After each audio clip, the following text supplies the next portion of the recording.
Well, Argylle has bombed. Spectacularly bombed. Now, I lay my cards on the table. I enjoyed this film for what it was. I thought it was a good, fun popcorn flick. However, let's be objective.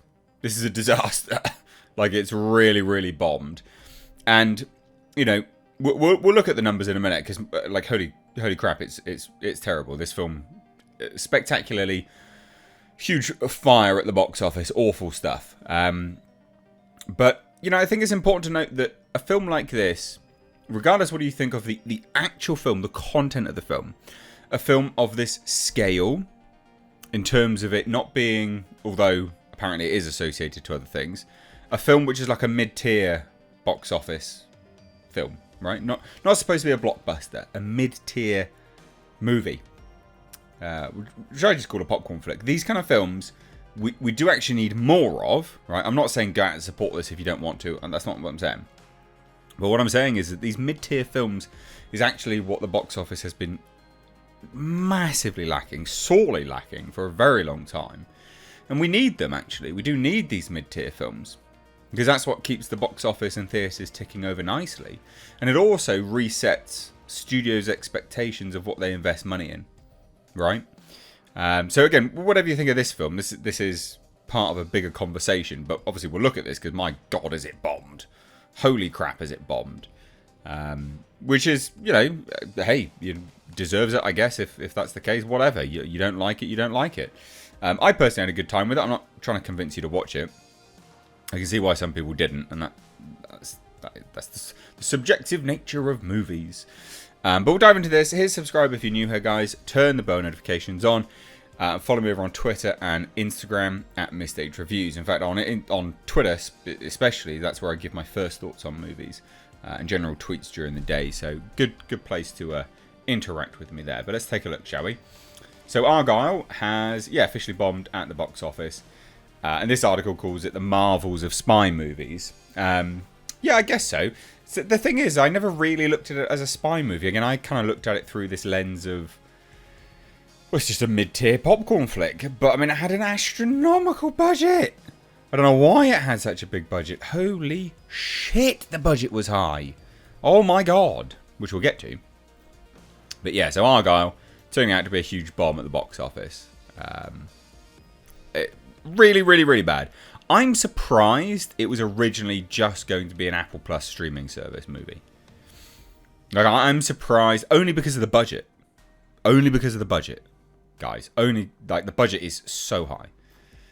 So, what? $200 million to make. What are you doing? This is Marvel and Disney all over again, isn't it? What are you doing? Spending $200 million on a movie that was destined for streaming.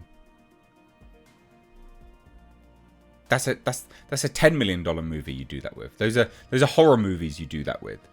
This is direct to streaming movies have had a bad rap for years, right? We all know them, direct to streaming movies. We know them all. And they have a bad rap for a reason. Not all of them. Side note. But they have a bad rap for a reason. They have a bad rap because you can't send something... It's a false economy. You can't send something that is streaming that has cost $200 million and expect a return on that investment. That's moronic. It's so insanely stupid. So you don't spend $200 million on movies that are direct to streaming. But this was what it was destined... That's what it was for initially. Dumb decisions all round. $200 million budget. And about a $16.5 million opening, which is direct from Deadline. Deadline's reports are usually pretty good, to be fair. Like, they are pretty good normally. So, there is that. I think a lot of people are saying, oh, it's because Henry Cavill doesn't have star power. I mean, he's not really in it that much. And I think people realised that when the reviews started coming out. But I also don't think this movie, you know... It doesn't look like he's having a great time in it anyway. But people haven't gone to watch it because he's not in it. I don't think that's why. I think it's because it's Matthew Vaughn. I think people don't really resonate massively with Vaughn. I think that's fair. It's a pretty particular way of making films. Because if you compare the response to Argylle, for instance, right? And I bet you anything, the Guy Ritchie film, so one's by Matthew Vaughn, Argylle, the Guy Ritchie film, The Ministry of Ungentlemanly Warfare, with Henry Cavill as the lead, I bet you that'll do a much, much, much better opening weekend. And it's because of the direction. It's the directors, it's the tone, right? It's not necessarily the leads. I do think the era of star power is gone. I don't think, generally speaking, people go to theatres to watch a movie for an actor these days. I think they mainly realistically go for the directors. Ever since actors, had Twitter and opened their mouth too much, I think, the movie star is a little bit redundant these days. But anyway, what's the issue? Advertising for Apple Plus. The site does offer that Argylle, with a budget of $200 million, is basically looked at as advertising by Apple for its streaming service, along with Napoleon and Killers of the Flower Moon, both of which have similar budgets, but as noted, all three movies are massive bombs. What? Why is it so Apple is investing in movies to advertise? It's a bad move, as this article says, is that the three movies bombing is not good advertising for Apple Plus, is it? Yeah, there's been some Oscar nominations, but everyday people don't really care about Oscar nominations at all. And it puts people off. I mean, if this is what people are putting out from a broader populace, again, regardless of whether I liked it or not, objectively speaking, from a broader populace here, if the go-to is, these are the types of movies we're putting out, hey, do you want to sign up? People will go, no thanks, cheers, bye, not good. It's gone up and down, the score. It started at 32%, went up to 37%, that's down at 35%. Audience is a little bit higher, 66%. And I think by and large, because a lot of people weren't massively interested, some people are, obviously, they've gone to watch it. It's a mixed bag, some people like it, some people don't, which makes sense why it's got a cinema score of C+.